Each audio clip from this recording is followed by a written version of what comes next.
সব কাজগুলো তাড়াতাড়ি করে সেরে নেওয়ার চেষ্টা করছি। আজ বড় মার সকাল থেকেই ভিডিওটা শুরু করে দিয়েছি। তোমরা সবাই কেমন আছো?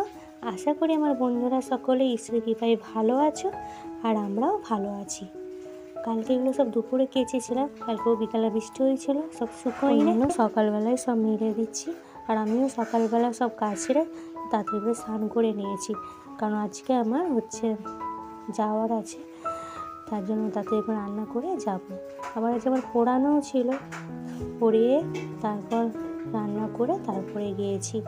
আজকে না পড়ালেও হতো, কিন্তু সামনে পরীক্ষা তো, ওই জন্য ওই দিনটা আর ছুটি দিলাম না, না হলে ছুটি দিতাম।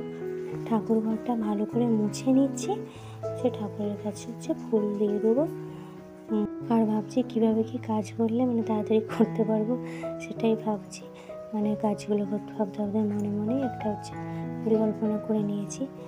আর তারপর অনুসোয়া তো রয়েছে, ওকে আমার বারবার বলছি যে এদিকে এটা এরকম ঘাটো না, তাহলে আমাদের কিন্তু আরও যেতে দেরি হবে, তুমি একটু চুপ করে বসো, তাহলে দেখবে আমরা তাড়াতাড়ি যেতে পারবো, ওকে বলছি।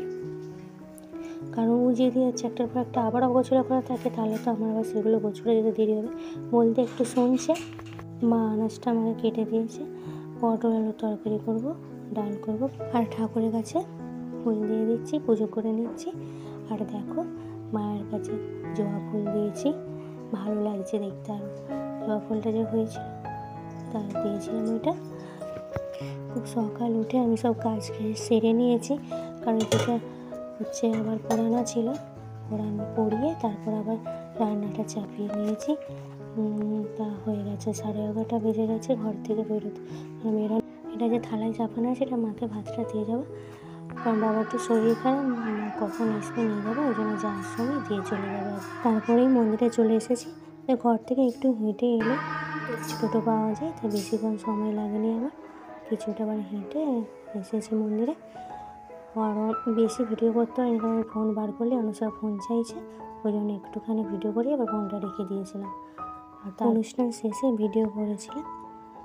ওখানেই আমার বাপের বাড়ি। আমি ভেবেছিলাম রাতটা থেকে সকালে চলে আসবো, তারপর সকালে আবার একটু কাজ ছিল বলে বিকালে এসার সময় আবার দেখছি বৃষ্টি হচ্ছে। বৃষ্টিতেই একটু ভিজেই এলাম, ছাতা নিয়েছিলাম, একটু ভিজেছিলাম, তাও আসলাম এই কারণে, কারণ পরের দিন আমার পড়ানো ছিল, আবার এখন সামনেই পরীক্ষা, তো নাহলে পরের দিন আসতে পারতাম, সামনে পরীক্ষা, ওই জন্য পড়ানো ছিল বলেই চলে এসেছি। আর সেখানেও কিছুটা হাঁটতে হবে, এদিকটাও কিছুটা হাঁটতে হবে, ছাতা নিয়ে তাই চলে এলাম। বেশি দূরে হলে হয়তো আসতে পারতাম না, তবু একটু ভিজে গিয়েছি। অন্যদিন বৃষ্টি শুরু হলে হয়তো কমে যায়, আবার দেখছি বাড়তেই ছিলাম, না চলেই যাই, তারপর চলে এসেছিলাম। রাত্রেবেলা রুটি আর আলু ভেজেছিলাম বলে টনার সাথে একটু উপমা করে দিলাম। তাহলে এখানেই ভিডিওটা শেষ করছি।